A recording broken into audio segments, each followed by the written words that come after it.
Hello, we're Board Game Opinions. My name is Jonathan Hicks. I'm Mark Windle. I'm Steve Rain. I'm Matt Pritchard. And we are playing, let me switch, Cartographers. We're in lockdown, so we can't play a physical copy of this. We're playing on Tabletop Simulator. In fact, we always like to look at these surroundings, don't we? We seem to be in a field. Okay, lovely. There's no box lid in this either. But yes, this is one of the Kennerspiel nominees, I think, for this year. And the easiest way to explain how this game works is just to kind of do a couple of sample rounds. Essentially, you're going to be placing tiles on your own personal grid here, filling it in, trying to score points in various ways. In real life, you'd be drawing them on. Ah, right. It's a roll. It's like a draw and write. Yeah. Draw and Yeah. write. Draw. Roll. I guess you draw the Flip and cards draw. and then write on the Okay. So each round, someone will pick a card from the deck. In this case. Oh, it's a riff land. So this lets you place one square. This is the shape at the bottom of any of these different terrains. Okay, so for argument's sake, I'm going to take a forest. You just grab it from the bin and you plonk it anywhere you like on your grid. So I'm going to put it there. Okay, and then once everyone's done that, we draw the next card. And I think Steve's in charge of drawing cards. Farmland. Okay, so this has to be the farmland tiles, and you've only got two choices of the tile. So you either do a 2 tile like that or a sort of cross shape. If you take a 2 tile, you get a coin. So I am going to take a 2 tile and a coin. So I'm going to take the two things here and I'm going to put them, you can do any orientation, you can rotate it and reflect it. I'm going to put it there, and if you get a coin on here, you sort of tick it off. So I've got my first coin. Cross. Excellent. Let me deal another card out. And marshlands. Okay, so this time you've got a choice. You can do the forest or the water, and it has to be in that kind of T shape. So I'm going to do forest, I think. So I'm going to do a T here. And actually, I could rotate the orientation, but people keep grabbing it before I get it. One there, so I've done 3 there. But yeah, as we say, in real life, you just kind of draw these. There we go. So I've done my kind of T shape because I previously had the one forest. And I'm going to come back to these cards in a second, but effectively you keep drawing cards out, trying to complete patterns. You can see everyone, even though we're placing the same tiles with the same cards, have done a slightly different thing in very different places potentially. Now, what are we trying to achieve? Well, each season, you play over 4 seasons, there are going to be 2 cards that score, okay? And in this case, it's the A and the B cards. So what are we getting points for this season? Well, to start with, if you manage to get a group of 6 or more of the village tiles. So did anyone? Yeah, so someone's actually started a village over there. They just have to be connected. They don't have to be in like a rectangle. So any connected group of 6 or more will score you 8 points. Okay, great. But also we're going to score B. Now B is kind of what I was aiming for.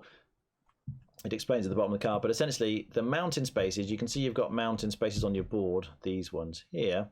You're going to get 3 points for each mountain space that's connected by a chunk of forest. So what I've managed to do is connect this mountain to this mountain by forests. So that's great. So at the end of this round, at the end of the season, I'm going to score 3 points for this mountain and 3 points for that mountain. So you're trying to complete the scoring goals. Now, at the end of spring, after a certain number of cards, spring kind of goes away. So hang on, let me grab the top one. There we go. And we go to summer. And this time it's going to be scoring cards B and C. So B will score again, the forest one, trying to connect the mountains. But now also C will score. And this requires you to have the biggest square you can. Okay, it has to be a filled-in square. So I am doing terribly at this because that's not going to make a square at all. Has anyone gone for? Oh, this is quite a good one. Oh yeah, look at this one over here. Mark's done very well. He's clearly going to be trying to get a big square. You're going to get points for the biggest square you can. Mark's also did something else interesting. He's surrounded his mountain. If you manage to surround a mountain just on the 4 orthogonal sides, then you also get to tick off another coin. You can see he's got a coin for doing that. Now, something else that can happen though is, oh yes, here we go. You can have monsters appearing. It's a bugbear assault. In this case, these purple ones are bad, okay? And essentially, you get to place them on somebody else's board. So if we all place perhaps on the board to the right. Oh, to the right. Oh, I get to mess Jonathan up. And someone can loop around. Let's mess Jonathan up. So I'm going to get to place this shape. Again, I can rotate it or reflect it if I want to, with gaps in the middle there. I thought you said to the right. Yeah, so I'm going to play on Matt's board. So I'm going to grab this monster shape. Now, he's trying to connect the forests with, the mountains with forests. So I'm going to try and block off his forest connecting ability. If I do this, it makes it very hard for him to connect forests. to the mountains over there. So I'm being a real pain Yeah. on Matt's board. So every now and then when the monsters come out, I thought Steve was going to do that to you here. he's stopping me from going down there, isn't he? I didn't want him to surround the monsters because if I put him up the top, it would be next to the forest. Get a square, yeah. Now, at the end of the season, you're also going to get -1 point for every monster that's not been surrounded. So a bit like you're having to try and surround the mountains, you're also trying to surround the monsters once they've been put on your board. So they can be a bit of a pain. You keep playing over, as I say, the 4 different seasons, and you can see the scoring tiles keep coming out in different orders. Effectively, throughout the entire game, you're going to score each scoring card twice on some of the seasons. So you can see spring, we scored A, but then not again until winter. At the end of each season, you also get a point for every coin, so that's why you kind of want to get the coins. You just keep adding up the points over all the seasons, and at the end, most points wins. Mark, what do we think? It's just nice. It's not anything new. It is ultimately filling in shapes on a board, but it's got that really nice scoring that was taken from, I can't remember Isle the of game, Isle of Skye, where Oh. you see what you're going to score throughout the entire game, but you're only going to score parts of it, and you know when you're going to score each. So you kind of weighing between what do I want to score early on, what do I want to maximise later on, balance all the way through. It's always fun to fill up a map and things like that with the different colours. It's cool. It's nice and simple to teach, other than maybe a little bit complex, different on the different scoring tiles. It's very hard fault. The monsters are quite cool. In fact, it's the only real way you can interact with other players by trying to ruin other people's plans. I'm not sure if it's entirely necessary, but it's something there. Steve? Yeah, it's good. I think there are 4 different types of scoring cards each time. You always take one with a village on. You always take one with a forest on. You always take one that cares about stuff on your board, Spatial, and then spatial, like columns or squares or whatever. And then you always get one that kind of combines farmland with rivers. So there's never a terrain that's useless. You will always find that your map at the end will have some of everything. And if you missed one off, it just means one of those scoring tiles you've just chosen to ignore. Mark said he's absolutely right. Yeah, there's nothing new here. For Roll and Rights Go, it's not complicated, but it's got depth.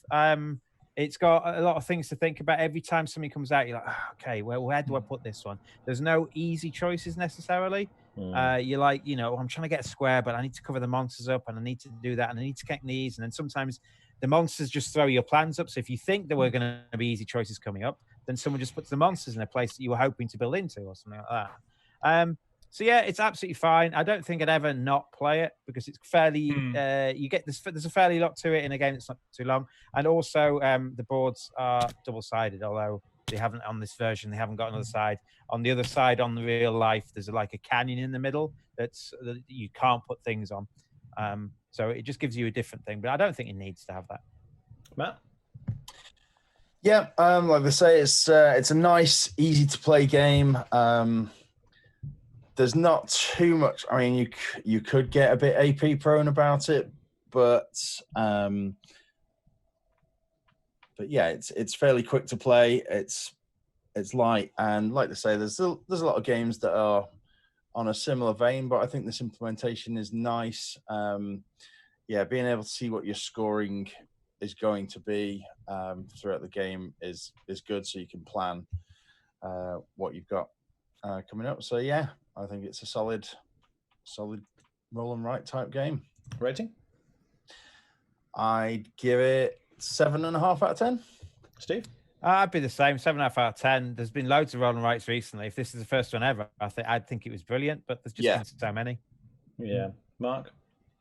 Yeah, I think we all keep saying nice, and that's exactly what this game is. It's nice. I suspect in a year's time it's going to be a bit forgotten because it's nice, but it doesn't stand its head like above the crowd. It's just kind of in there with them.